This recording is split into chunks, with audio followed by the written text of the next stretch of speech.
Assalamualaikum warahmatullahi wabarakatuh. Perkenalkan, nama saya Pania Amalia dengan NIM 2001030402908. Dalam video ini membahas tentang kerangka karangan dan karya tulis ilmiah. Terima kasih kepada dosen pengampu yaitu Bapak Rahmat Rizkiansah, SPDI, SAP, MPD, MAP. Apa itu karya ilmiah dan kerangka karangan?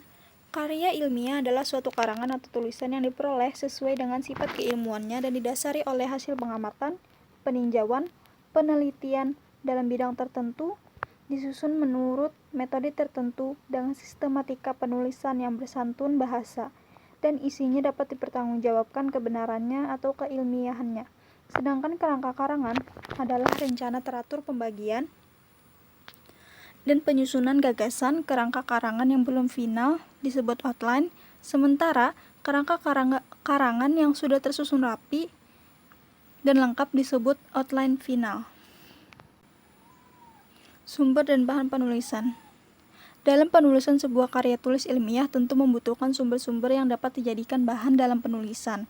Dari sumber-sumber ini dapat menggali informasi sebanyak-banyaknya. Tanpa adanya sumber tersebut, maka tidak dapat memperoleh informasi. Berikut adalah macam-macam sumber yang dapat dijadikan sebagai bahan penulisan. Yang pertama yaitu pengalaman atau inferensi. Yang kedua, observasi. Yang pertama, pengalaman atau inferensi. Pengalaman adalah pengetahuan yang diperoleh dari proses penggunaan indera, yaitu bisa berupa praktik di lapangan kerja. Setiap praktik di lapangan kerja tujuannya adalah untuk sadar dan peka terhadap lingkungan untuk menanggapinya secara wajar dan tepat. Yang kedua ada observasi, yaitu pengamatan terhadap suatu objek, kejadian atau fenomena tertentu. Kegiatan observasi dilakukan dengan terjun langsung ke dalam objek tersebut, peristiwa dan fenomena yang diamati. Yang ketiga ada pustaka, yaitu sumber yang diperoleh bisa dari buku atau media cetak lainnya.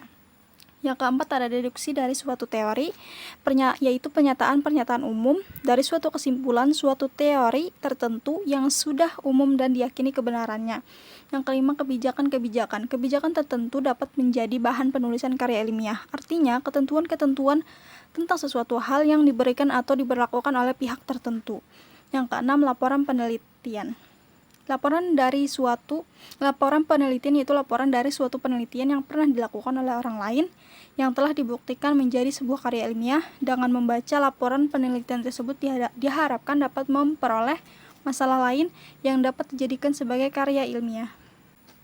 Dalam menyusun kerangka karangan yang baik terdapat beberapa kriteria. Yang pertama, menggunakan bentuk kerangka standar. Yang kedua, menggunakan inden atau liurus secara konsisten dan tidak mengombinasikan bentuk-bentuk tersebut secara bersamaan dalam sebuah kerangka karangan. Yang ketiga, menggunakan nomoran secara konsisten, yaitu seperti angka desimal, angka Romawi, kombinasi angka Romawi, huruf, dan angka Arab. Yang keempat, setiap judul bab diberi nomor secara konsisten.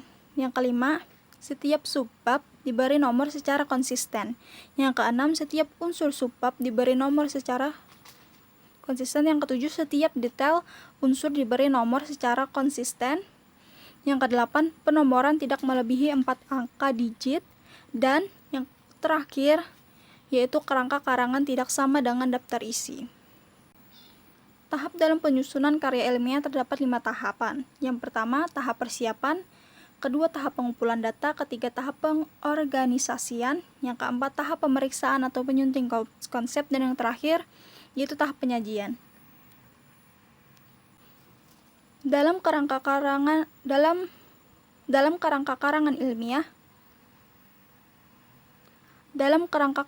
ilmiah terdiri dari 1 judul, lembar pengesahan, abstrak atau ringkasan, kata pengantar, daftar isi, daftar tabel, daftar gambaran, daftar lampiran, daftar istilah, dan atau singkatan.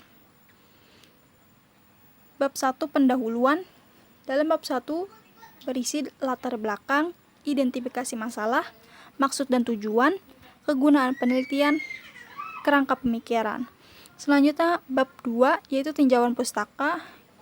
Selanjutnya bab 3 bahan dan metode penelitian. Dalam bab 3 terdiri ada bentuk penelitian, subjek penelitian, ukuran sampel, definisi operasional, variabel penelitian, prosedur penelitian, cara pemeriksaan atau pengukuran, analisis data, tempat dan waktu penelitian, jadwal penelitian, alur penelitian. Yang ke-13 ada bab 4, hasil penelitian dan pembahasan. Bab 5, kesimpulan dan saran. Selanjutnya daftar pustaka, dan terakhir adalah lampiran. Sekian itu saja yang dapat saya sampaikan. Semoga bermanfaat. Wassalamualaikum warahmatullahi wabarakatuh.